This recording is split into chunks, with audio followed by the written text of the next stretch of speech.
Hello friends, अभी तक आप सब देख रहे हो कि कुमकुम भाग्य में चल रहा है एक जोरदार ट्विस्ट, जहाँ पे शिवांश ने उठा दिया है प्रार्थना के ऊपर हाथ, क्योंकि उसे बहुत ज़्यादा गुस्सा आता है जब प्रार्थना उसकी बुआ माँ के बारे में सच बताती है।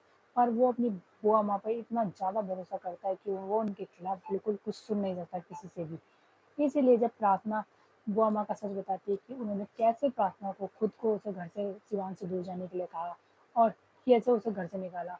पर जब ये बात शिवांश को पता चलती है तो शिवांश प्रार्थना पर विश्वास नहीं करता, बल्कि अपनी बुआ माँ पर विश्वास करता है और उठा देता है प्रार्थना के ऊपर हाथ।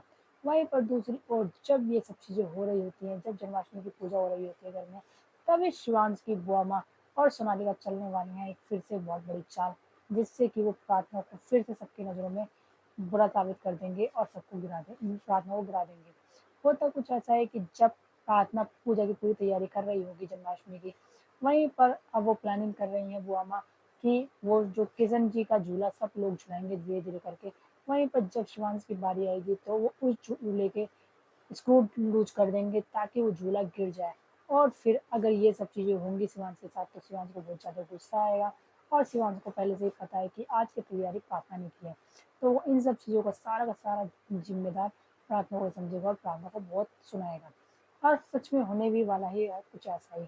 पर जब ऐसा कुछ होगा उससे पहले ही प्रार्थना की नज़र पड़ जाएगी उस झूले पर, जब वो झूला गिरने वाला होगा, और गिरने से पहले ही प्रार्थना रोक लेगी उस झूले को। तो क्या अब इन सब चीज़ों को लेकर शिवांश के मन में गलतफ़हमी बढ़ती जाएँगी, या फिर शिवांश समझ लेगा प्रार्थना की दिल की बातें? क्योंकि शिवांश ने प्रार्थना को चेक भी दिया है और वो उसे कहीं न कहीं समझ रहा है कि वो उससे जल रही है, कि जब वो शिवांश सोनालिका के पास जाता है और उससे प्यार से बातें करता है। क्योंकि जब शिवांश ने प्रार्थना की अच्छाई नहीं की, बिल्कुल भी, जब शिवांश ने बिल्कुल भी प्रार्थना की तारीफ़ नहीं की, तो प्रार्थना को बहुत ज़्यादा गुस्सा आया। पर फिर भी उसने अपने आप को समझा लिया कि चलो कोई बात नहीं, उसने उसकी तारीफ़ नहीं की। पर वहीं पर उसी के सामने उसने शिवांश ने सोनालिका की तारीफ़ की, उसे बहुत ही अच्छा बोला। ये सब चीज़ें देख के प्रार्थना को बहुत ज़्यादा गुस्सा हुआ और जलन हुई।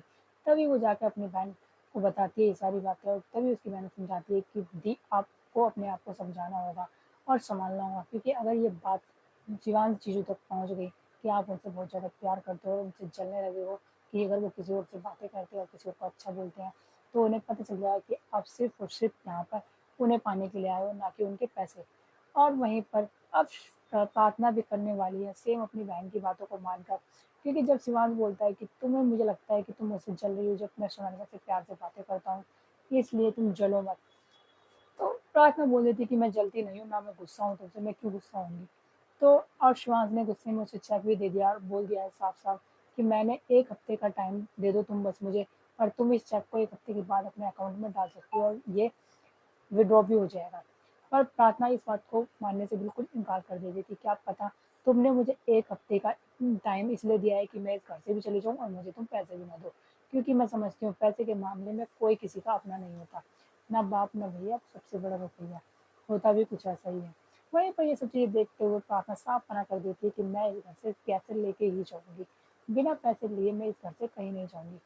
और अब शिवांश फिर पूछ लेता है प्रार्थना से कि क्या तुम्हें मुझ पर बिल्कुल ही भरोसा नहीं है, कि क्या तुम्हें मेरे को, मैं ऐसा लगता हूँ कि मैं तुम्हें धोखा दूँगा? इन सब चीज़ों को देखते हुए प्रार्थना बोल देती है कि नहीं, मुझे लगता है कि तुम मुझे कभी धोखा नहीं दोगे। तो आप सब बताइए कि कमेंट में क्या होना चाहिए कहानी में आगे, की आज सोनालिका का और बुआ का माँ का सच प्रार्थना और शिवांश के सामने, सभी के सामने आ जाना चाहिए, या फिर ये जो सब चीज़ें हो रही हैं वो सब ऐसे ही होती रहें। तो आगे देखने के लिए बने रहें हमारे चैनल के साथ। वीडियो को लाइक करें, सब्सक्राइब करें एंड बेल आइकन दबाना बिल्कुल ना भूलें।